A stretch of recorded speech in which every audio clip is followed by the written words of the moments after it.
Good evening, visitors, and welcome to the Australian War Memorial's Last Post ceremony. My name is Sharon Bown, and joining us today from the Royal Australian Navy is Captain Nathan Robb. We are also honoured to acknowledge Mr. Luke Gosling, Member of Parliament Australia, and the accompanying delegation who are here this evening to commemorate the bombing of Northern Australia, which began in February 1942 and continued until November 1943. We warmly welcome the New Zealand Defence Force Command and Staff College delegation, the HMAS Creswell's Lieutenant Commander Promotional Course delegation, and the Australian Defence Force Women's Rugby Union team, and the Australian Police Women's Rugby Union team. We welcome the veterans who have served, those that are still serving, and the families that love and support them. We acknowledge the members of RSL and Services Clubs Association, RSL Victoria, and RSL Queensland, who are watching the broadcast of this ceremony across Australia. During the ceremony, wreaths will be laid at the base of the Pool of Reflection by visitors to the memorial and students on behalf of the following schools. From New South Wales, the Hills Grammar School, Kenthurst, and St John's Park School.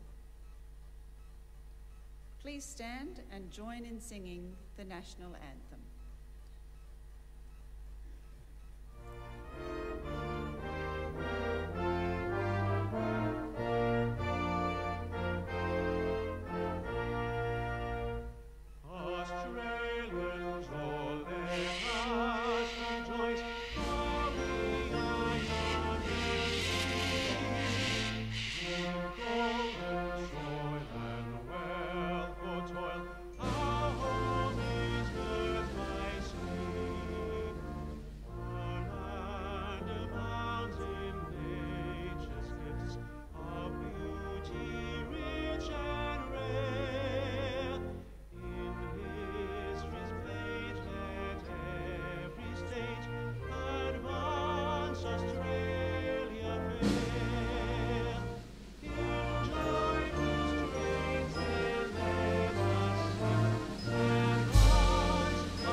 Boys and girls, please be seated.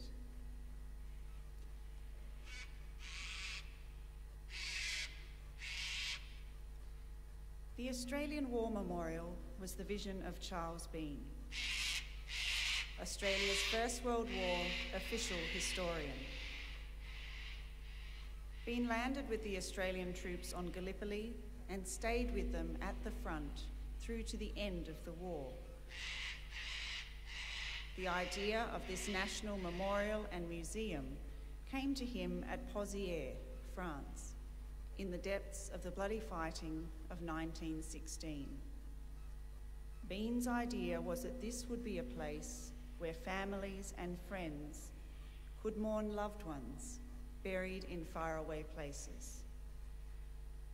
It would also be a place that could help all Australians understand what these men and women had endured and what they had done for us. Bean's vision, to which we remain true, is best expressed as inscribed in the entrance to the memorial's galleries. Here is their spirit, in the heart of the land they loved, and here we guard the record which they themselves made.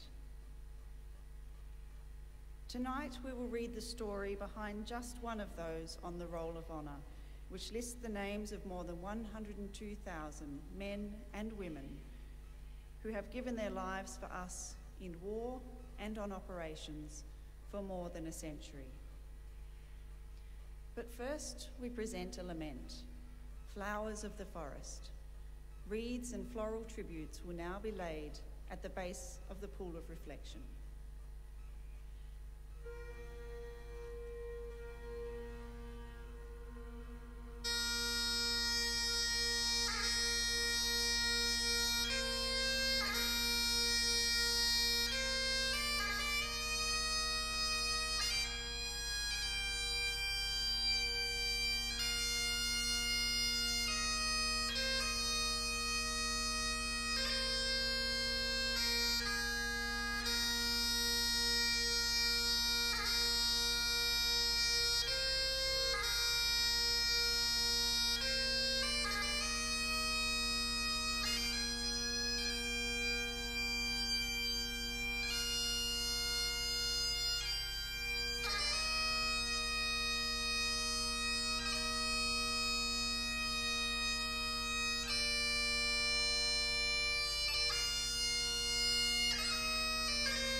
Today we remember and pay tribute to Private William Jack Scully.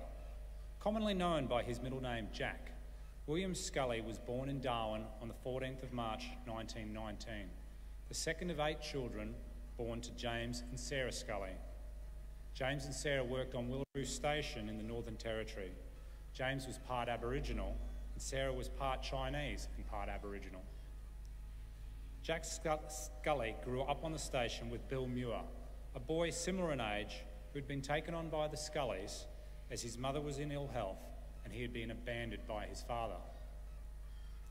In the late 1920s, the Scully family was advised by the police to move to Darwin so that Jack and Bill could go to school.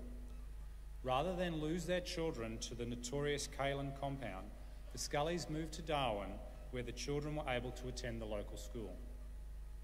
As Scully and Muir grew up, they began playing football for the Buffaloes Football Club.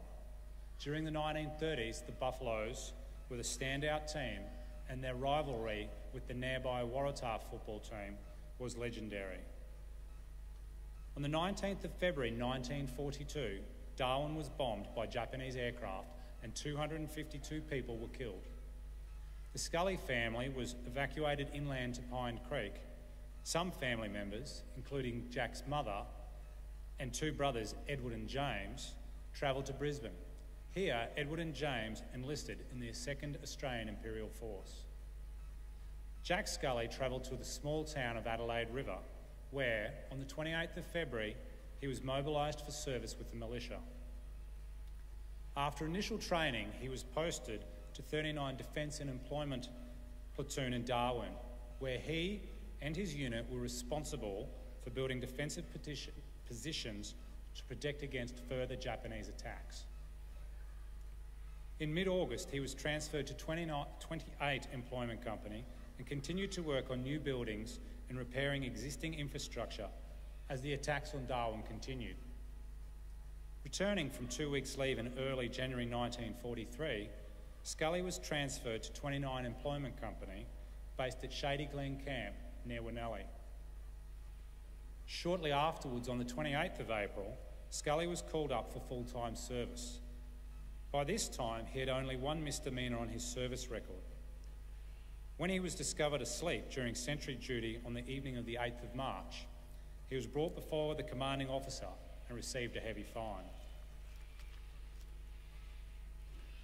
On the morning of 20th of June 1943, 21 Japanese bombers and a similar number of fighter escorts began the 55th bombing raid in the Darwin area.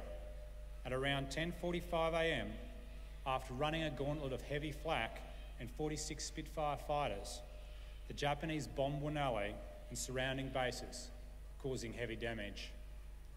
Having been hit by shrapnel in multiple locations, Scully was rushed to Fortress Camp Hospital, but died from his wounds the same day. He was 24 years old. His body was laid to rest in the Berrima War Cemetery the following day in a temporary grave. His remains were later reinterred in the Adelaide River War Cemetery. Scully's brothers, Edward and James, both survived the war and returned home in 1945.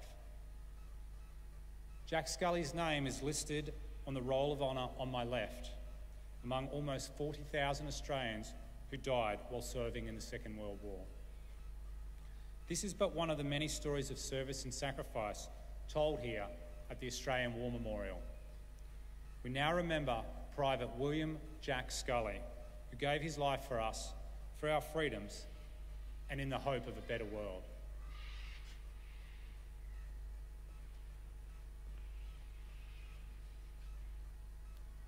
Please stand for the reading of the Ode and the sounding of the last post. They shall grow not old, as we that are left grow old. Age shall not weary them, nor the years condemn. At the going down of the sun and in the morning, we will remember them. We will remember them.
lest we forget. Lest we forget.